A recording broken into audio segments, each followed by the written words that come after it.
Have you ever done something really stupid to try and impress somebody and it really went south really quick? Well, I have a story for y'all that just defines this exact thing. I've done a lot of stupid stuff in my life.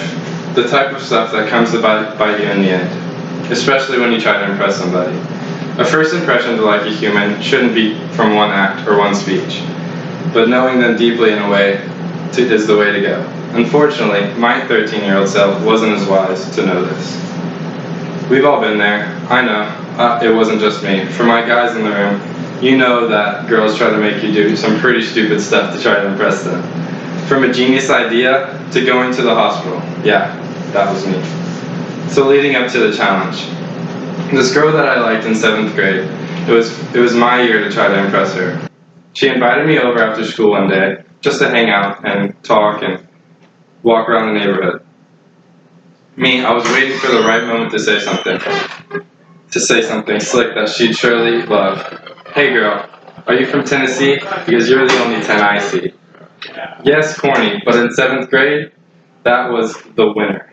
Eventually, after a couple hours, we started going to the tennis courts, and that's when it just gets started. Perfect, I said in my head. The pass-out challenge was totally the way to go. Well, I wish I never said those words. The pass-out challenge happened in like 2013, which was my 7th grade year. And basically what it was, you squat down just like this and you breathe really heavy for about 10 seconds. And right after you do that, you stand up, blow on your thumb like this, and yeah, you pass out, just like that. This was very stupid, I will say. After right when I did this, I fell flat on the ground and busted open my chin. I have a scar right here. You probably can't see because it's kind of far away. But I have that scar to prove it. As I walk inside my house, my mom freaks out. Michael Alexander Luscombe, what were you thinking? That's what she told me. And she also told me it was time to go to the hospital because my battle wounds were a little too bad, so I needed to get stitches. I was scared because it was my first time going to the hospital. Walking into the hospital, I was in so much fear because I've never been there. The process was kind of slow. I got into the waiting room and I just sat around like it was nobody's deal. And then they said my name and it was time for me to go back. I walk in and they just put me on a chair, not even like a bed or anything to get comfortable, right? And they say, here, you gotta get one shot first. And I was like, okay, shots aren't that bad. So I get it, and there. And then that's when it was time to do the stitches. After that procedure,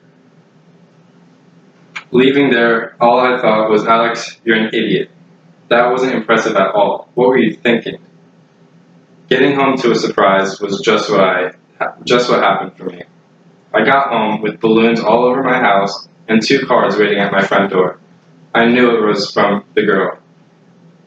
That's when 3 days later, my father told me I was transferring school, just as I thought I had hope to get this girl. Yeah, so that was pretty stupid. That's something I will never do again in my life. To impress a girl and get hospitalized for no reason, just to lose hope and not even see her ever again, that was dumb. And just like that, my story ends with nothing. No relationship I hope for. This comes to show, don't try to impress with stupidity, people. It's got failure written all over it. Show them the real you. That's what counts.